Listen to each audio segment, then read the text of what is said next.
As the nation prepares to enter 2022 and a new post-pandemic era, the events of the last couple of years have culminated in Budget 2022, an important action plan for the government to hit the ground running in the new normal. So how well is the government bracing for this? We spoke to economist Dr Woo Wing Thye to help us understand the supply bill.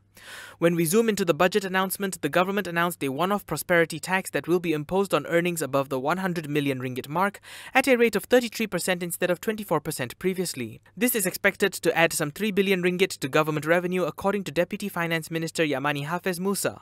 However, is such a move the best way to go about attaining this boost in government revenue? The prosperity tax, the way that it is introduced this year, I think will frighten the heejies-beejies out of all investors. You make money, the government grabs it from you. Because it is not targeted at a specific industry, like top glove, because you make such an extraordinary amount of money in 2020. We would like to work hand in glove with you in developing the country by taking money from you. So that people would understand and many would accept. But when it is across the board, if you make a large amount of profits, we'll come for it. I think this could well accelerate the outflow of capital that has been occurring in Malaysia.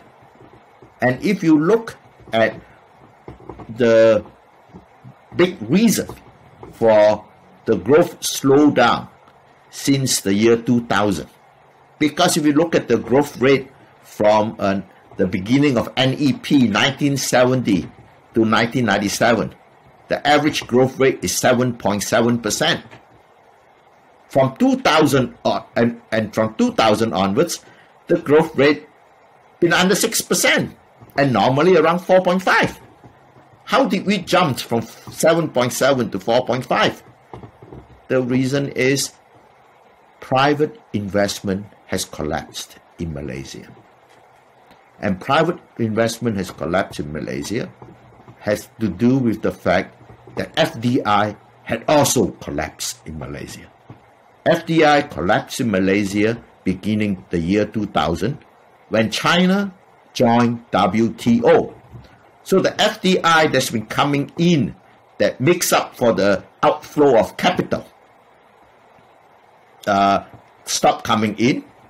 And when it stopped coming in, the economy stopped growing as fast as before. So there were even less investment opportunities for domestic capital. So domestic capital flows out even more.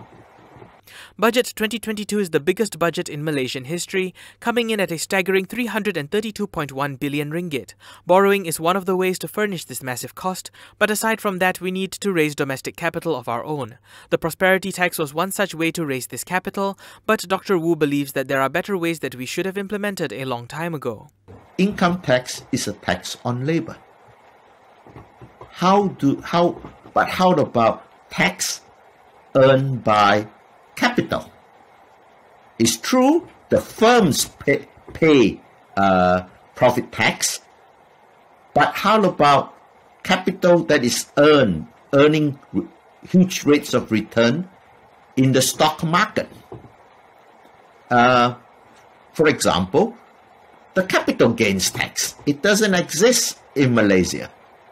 So there is capital is not helping to support the social safety net in the country that is allowing this high rate of return to capital.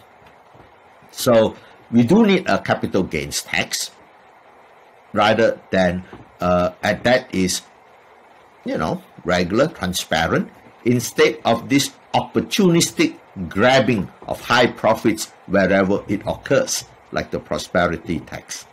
So if you want to tax capital, the better way to do it is to do it systematically on the capital gains tax rather than this prosperity tax. Dr. Woo's suggestions are not just limited to a different kind of tax, but also critical moves that the government can make to get the money it needs in order to fulfill this massive budget. The question is, we should sell some of the GLCs, because the GLCs could be a lot more profitable than they have been. Largely because GLC is actually spelled ATM. They are the ATM for the politicians who are appointed to their boards and so forth. Our history of using GLCs in getting new technology has not been a very good one. For example, we had the first Provaja was the first integrated large-scale steel mill in the world, but it was also the largest integrated steel mill in the world that didn't work. So then look at Proton Saga. We got an out-of-date Mitsubishi engine out of the deal. So there was no technology transfer. So I think that if we need money, we should have a targeted selling of GLCs that are not performing up to expectations, and this would reduce the amount of money politics in Malaysia. Malaysia did enjoy times of economic prosperity in the last few decades in pursuit of becoming a high-income nation. Our urban infrastructure in the Klang Valley can show for it, but it is important to remember that Malaysia is not just the Klang Valley, and that there is a lot more that could have and should have been done to improve the quality of life, especially in the poor and rural parts of the country. Let's look at the time when the government really had a lot of money. They used it to build the Twin Towers.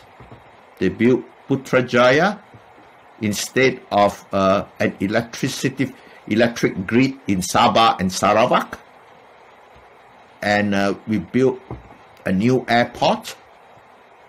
And we built a lot of infrastructure in the Klang Valley, but not outside of the Klang Valley.